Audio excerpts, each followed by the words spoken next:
Hey guys, and welcome back with Kat. If you're anyone like me who's been on the carnivore diet for a while and you fell off the wagon, well, you are not alone. Stay tuned as we dig into this a little bit further.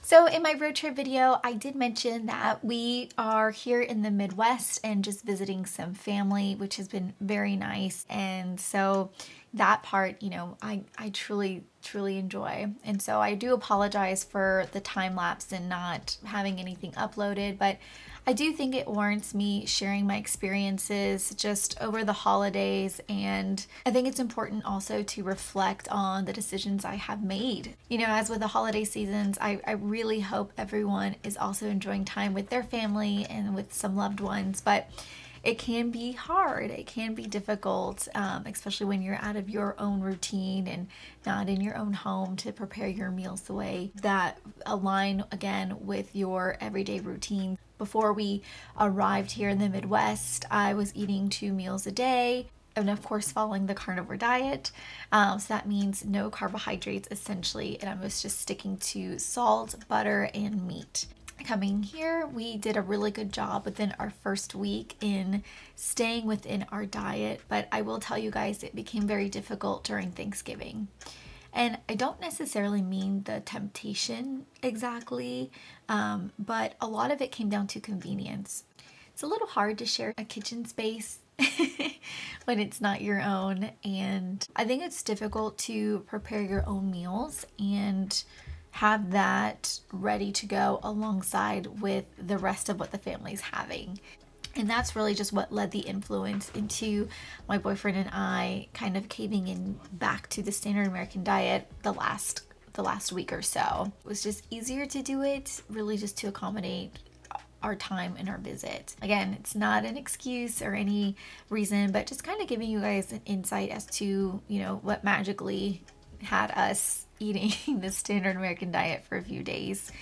I will tell you, in falling off the wagon, whatever you want to call it, there are immediate repercussions that I felt. Well, for one, I can tell you I felt sick. I felt so sick. I felt as if I had a terrible hangover, and I also felt so weak. I felt immediately bloated, and I could feel my entire body inflamed. It's crazy when you feel so amazing and so good about yourself, and how all of a sudden food can just change that. I can sense that in my skin. I felt it on my face. You could see I was obviously bloated. It did not feel good at all. You probably can see it on camera, but I have been breaking out. And I do feel like that's my body's way of showing rejection to the things that I've had. We're gonna get very personal since I'm already opening up to you guys, but even with bowel movements, sometimes for me, it would be 2 or 3 days before I'd have to go, and have a bowel movement. But going back to the standard American diet, it's almost like you have to go like more than once a day. And I know it's not fun to admit it, to talk about these things, but that's one of another drastic change I felt. My mood is completely different. I don't feel as my energetic or super positive self as I normally am or normally felt, at least on the carnivore diet. You guys, I woke up and I had more pain and inflammation in my joints. And the worst part about it is it reminded me how easy it is to overeat. I think there's something about overindulging in carbohydrates where you can eat a lot, be full, you can physically feel full, but somehow still manage to leave room for more. And I don't understand why that is. And it may be that with the carbs that are on the table today, a lot of it is processed foods. A lot of it's processed carbs, simple carbs in our processed foods today. I think that's what makes us unhealthy. It's crazy. I started going back to the science of it all. Are carbohydrates addictive? And I think that there are several studies out there, and I'll link a couple of them below. It's crazy because there are processed carbohydrates, and a lot of that you're going to find in all of the junk food, all of the pies at Thanksgiving, and you'll notice that that stimulates a part of your brain that feeds into emotion, that feeds into pleasure, and it also feeds into addiction. So it of course makes sense that whether you find yourself on the carnivore diet for several months and sometimes you still have that craving for what you know is bad for you, it's hard. It's hard sometimes when you know how bad something is for you, yet you are easy to reach for it. And I think that's because it really does play a part into the addiction. Look in your pantry right now. If you're someone who's on the standard American diet, look in your pantry, grab any food item, and look for what sugars are contained in there. Now, a lot of the food items you see in our American stores and our American shelves today, you'll notice that there's a lot of added sugars. Now, something that may already be sweet, like a sweet potato, if it's canned, you'll notice that it's in syrup and there's going to be additional sugar added to that.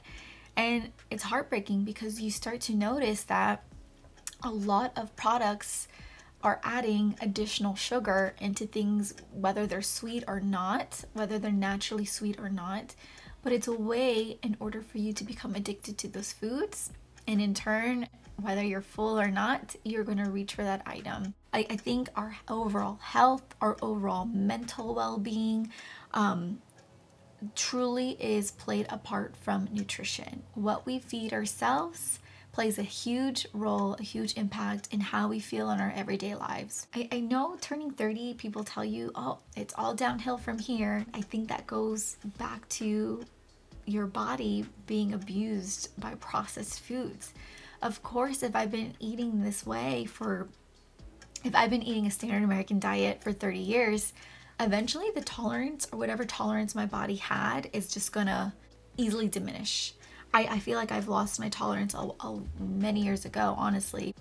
It's crazy how different I feel, how awful I feel on the standard American diet compared to what I was feeling, how good I was feeling on the carnivore diet. I never intended to intentionally veer off. I don't have any intentions of staying on the standard American diet. I have done my share of dwelling, and so I don't think that's good for anyone. I think, if anything, find a positive. Let this be a good reminder for you how terrible you must feel on this way of eating compared to the carnivore diet. Does a pizza really make you feel as good the next day as you would if you had a ribeye steak? No, 100% not. You can't beat yourself up. Like, it's a process.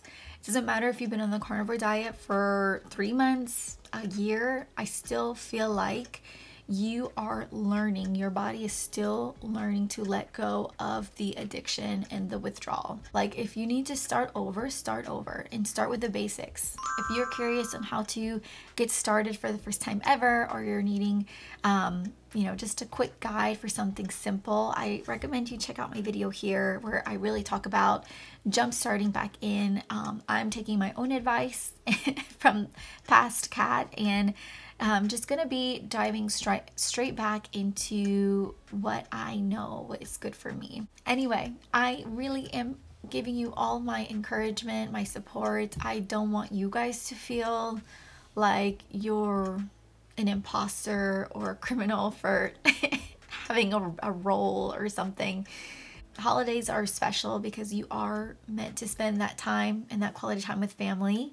I just don't want you to feel like you have to sacrifice one for the other. You don't have to sacrifice spending time with family in order to maintain your routine. I think a lot of this is just self-improvement, and if you feel like you can do better, then find ways to be better. I just thought I would air that out, and instead of dwelling on the past, I just want to move forward and focus on healing once again. All right, guys, I will wrap it up here. If you've got any words of encouragement, or if you too have been in the same boat as me, I'm curious to hear all about it. So feel free to use that comment section. I'd love to hear from you. And as always, I appreciate you in sticking with me in another video, and I look forward to seeing you in the next.